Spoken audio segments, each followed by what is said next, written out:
పవన్ కళ్యాణ్ కూడా చూస్తూ ఉన్నాం. చాలా ప్రస్తుతం ఈ ఇతని పైన దాదాపు అందరం సమీపంలో జరుగుతుంది. మహిళలందరూ కూడా ఆయనకు స్వాగతం పలికేందుకు అడ్డుపడతా ఉన్న పరిస్థితి ఇది. ఇప్పుడు ప్రస్తుతం ఇప్పుడు బ్రేక్ తీసుకుందాం. మరి కొద్దిసేపట్లో మరోసారి పవన్ కళ్యాణ్ సీడాక్స్ జరుగుతున్న ప్రయాణాన్ని చూస్తూ ఉందాం.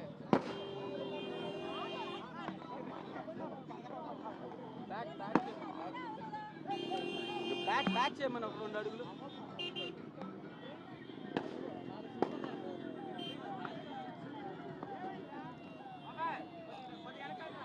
అలాగే అలాగే చూడు చూడు తమ్ముడు, వెనక చూడు. మళ్ళీ ఆయన వచ్చేస్తారు స్పీడ్గా. ఇది అడ్డు పెట్టేశారు.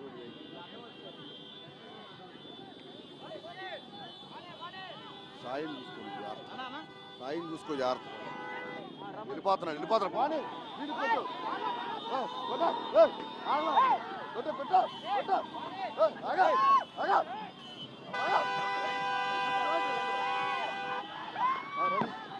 పవన్ కళ్యాణ్ చూస్తూ ఉన్నాము.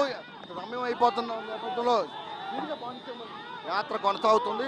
పవన్ కళ్యాణ్ వెహికల్కి అడ్డుపడి మరి అభిమానులు ఆయనకి అభివాదం చేసేందుకు అడుగడుగున ఆయనకి నమస్కారాలు పెట్టు అందుకునేందుకు కూడా ముందుకు సాగుతూ ఉన్న పరిస్థితి అయితే మనకు కనిపిస్తూ ఉంది. ప్రస్తుతం చూస్తాం మొత్తం కింద పడిపోతున్నారు ర్యాలీలో కూడా.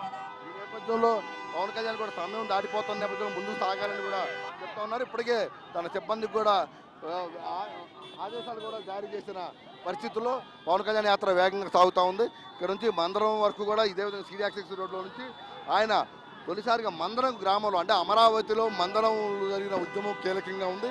తుళ్ళూరుతో పాటు మందరంలో పెద్ద ఎత్తున శిబిరాలు ఏర్పాటు చేశారు. ఆ రోజు కూడా ఆయన తొలిసారిగా ఎక్కడైతే పోలీసులు అడ్డుకున్నారో అక్కడ నుంచి పాదయాత్రగా మందరంలో ఉన్న శిబిరానికే పవన్ కళ్యాణ్ వచ్చిన పరిస్థితి.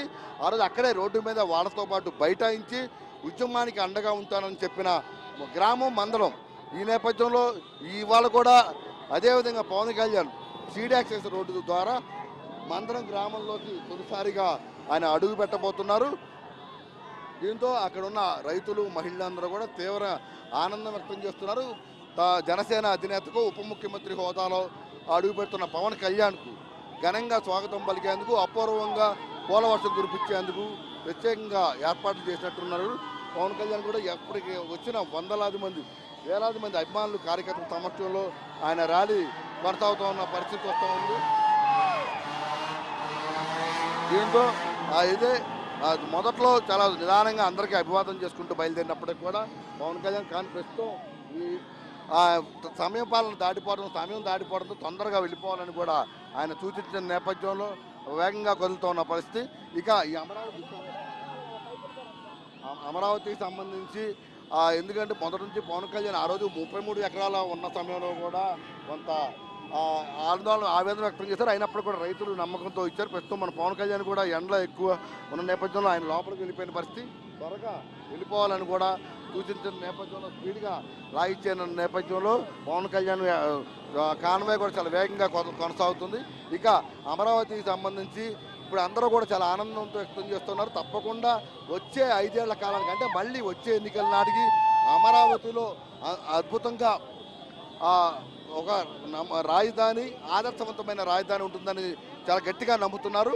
ఇటు చంద్రబాబు నేతృత్వంలో చంద్రబాబు ఆధ్వర్యంలో పవన్ కళ్యాణ్ సహకారంతో తప్పకుండా ఒక ఆదర్శ రాజధాని తలమానికంగా ఉండే రాజధాని ఉంటుంది. మరోవైపు అటు పోలవరం సంబంధించి కూడా పనులు పరుగులు పెడతాయి అని చెప్పి కూడా భావిస్తూ ఉన్న నేపథ్యంలో ఇటు రైతులకు ఆంధ్రప్రదేశ్ రాష్ట్రానికి అన్ని విధాల మేలు చేసే విధంగా కూటమి పాలన ఉంటుందని కూడా వీరంతా చెప్తా ఉన్నారు. ఇక మందరం నుంచి ఈరోజు షెడ్యూల్ ప్రకారం పవన్ కళ్యాణ్ కూడా చాలా బిజీగా గడిపారు. ఉదయం ఎయిర్పోర్ట్లో దిగిన దగ్గర నుంచి కూడా పెద్ద ఎత్తున అభిమాన స్వాగతం పలకడం ఒక ఎత్తు అయితే విజయవాడలో ఉప ముఖ్యమంత్రి హోదాలో ఆయన కేటాయించిన క్యాంపు కార్యాలయాన్ని కూడా పరిశీలించారు. ఆయనకి ప్రియమిత్రుడు ఆనంద్ సాయి ఆర్ట్ డైరెక్టర్ ఆనంద్ సాయిని వెంట పెట్టుకుని మరి ఆ క్యాంపు కార్యాలయంలో ఎటువంటి మార్పులు చేస్తే బాగుంటుంది, ఎటువంటి మార్పులు ఉంటే తనకు అనువుగా ఉంటుందనే అంశాలపై కూడా చర్చించారు. దాదాపుగా ఆ క్యాంప్ కార్యాలయం పవన్ కళ్యాణ్ ఓకే చేసినట్టు తెలుస్తూ ఉంది. ఇక మా పార్టీ కార్యాలయంలో ముఖ్య నాయకులతో సమావేశమైన పవన్ కళ్యాణ్ ఇప్పుడు ఇక్కడ మనతో పాటు ఆయన కాన్వాయ్ కూడా ప్రయాణం చేస్తూ ఉంది. ఇక్కడ సీడాక్స్ రోడ్లో ఆయన సచివాలయంలోకి వెళ్తున్న ఆయనకు అపూర్వంగా ఘనంగా స్వాగతం పలికారు. ఇంత అపూర్వ స్వాగతం చూసి ఆయన కూడా చాలా ఆనందం వ్యక్తం చేసిన పరిస్థితి